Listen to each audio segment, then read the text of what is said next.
ඉතින්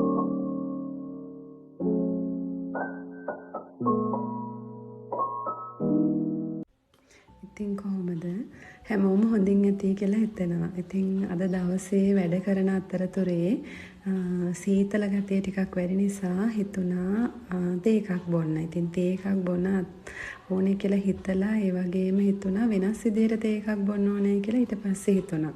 හැමදාම බොන තේ එකට වැඩිය වෙනස් තේ එකක්. කියන්නේ මේක ඇත්තට මසාලා තේ එකක්. ඉතින් මම මේක දෙන්නෙකුට ඇති වෙන්න තමයි අපේ ගෙදර දුවටයි මටයි හදාගත්තේ. ඉතින් මේක හදන්න අවශ්‍ය වුණා පිටි හැඳි 4ක්. ඒ වගේ මේක ෆ්‍රෙෂ් මිල්ක් වලිනුත් හදාගන්න පුළුවන් කැමති නම්. ඉතින් පිටි හැඳි 4ක් දාලා අපි දෙන්නෙක් කියන නිසා දෙන්නෙක්ට අවශ්‍ය ප්‍රමාණයට වතුර එක් කරලා දැන් මේ කරන්නේ ලිපේ තියලා හැඳි ගන්න එක. ඉතින් වතුර කෝප්ප 2ක් ඒ අවශ්‍ය ප්‍රමාණයට දාලා පිටි හැඳි 4ක් දාලා ඒක තමයි දැන් ලිපේ තියලා මන්ද ගින්නේ රත් කරගත්තේ. ඒ අතරේ මම ලෑස්ති කරගත්තා එන සාල්ලට 4කුයි කරාබුනැටි 4කුයි ඉඟුරු කෑල්ලක් සහ කුරුදු පොත්තු කෑල්ලක්. ඉතින් ඒ ටික සාමාන්‍ය ගානට තලා ගත්තා. තලා ගත්තේ කියන්නේ ගොඩාක් කුඩු වෙන්න අවශ්‍ය නැහැ. සාමාන්‍ය ගානට තලා ගත්තාම ඇති. ඒ ටික තලා ගන්න අතරේ ඉඟුරු කෑල්ල වෙනම තලා ගන්න ඕනේ. මොකද ඉඟුරු කෑල්ල අපි මේකට දාලා තලා ගන්නේ නැහැ. දැන් මෙතන මම මේ තලන්නේ කුරුදු පොත්තු කෑල්ලයි කරාබුනැටි කරදමුංගුයි. ඉතින් ඒ ටික තලා ගන්න අතරේ ඊට පස්සේ මම පැත්තකින් තියලා තමයි තිබුණේ කලින් රත් කරගත්ත කිරි එක ලිපෙන් අයින් කරලා පැත්තකට තියලා තිබ්බා. ඒ අතරේ තමයි මම මේක තලා ගන්නෙ. ඉතින් මේ දැන් තලා ගන්න ඉඟුරු කෑල්ල.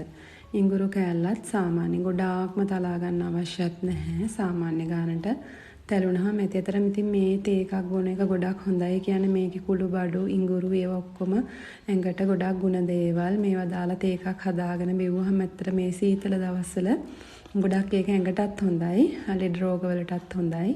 ඇත්තටම මේ සීතල ගතිය යන මේ වගේ තේ එකක් බිව්වම ඇත්තටම ඇඟට ලොකු ප්‍රබෝධයක් දැනෙනවා. ඉතින් මේ මං අර කලින් රත් කරගත්ත කිරි එක වෙනම පොඩ්ඩක් වෙනම කෝප් එකට දාලා අයින් කරලා තියා ගන්නවා. ඒක මම පස්සේ තමයි දැන් මේක ආපහු ඕන වෙන්නේ.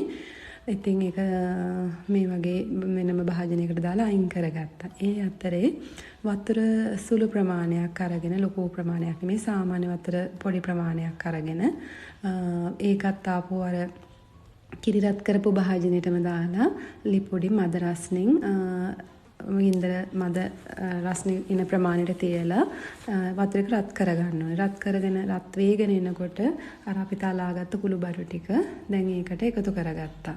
ඊට පස්සේ දැන් ඒකත් හිමීට හැඳි ගගා රත් කරගන්න ඕනේ.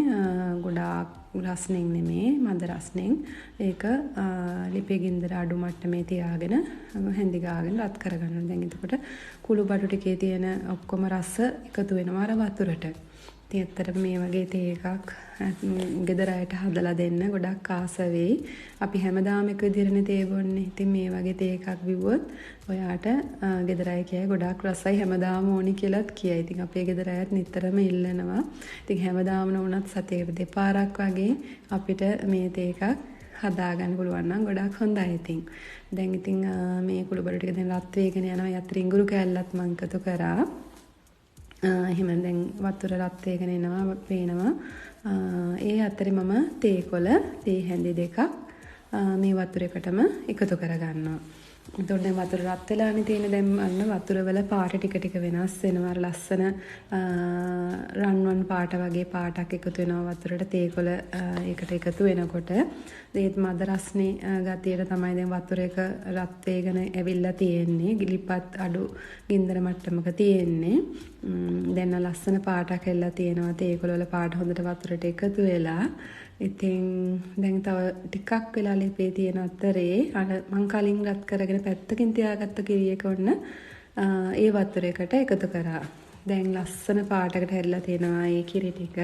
ඉතින් අපි හැඳි ගගා අර ලිපේ ගින්දර ඒ මට්ටමේම තියාගෙන ගින්දර වැඩි කරගන්න නැතුව දැන් හොඳට කලවම් කරගන්න ඔක්කොම කුළු බඩු ටික, එතකොට ඉඟුරු කෑල්ල, තේකොළ ටික ඔක්කොම දැන් මේකේ තියෙනවා. ඉතින් ඒ අතරේ අපිට පුළුවන් සීනි එකතු කරගන්න. සීනි අපි කැමති ප්‍රමාණයකට රස අනුව එක එක්කෙනාගේ රස එක එක විදිහටනේ.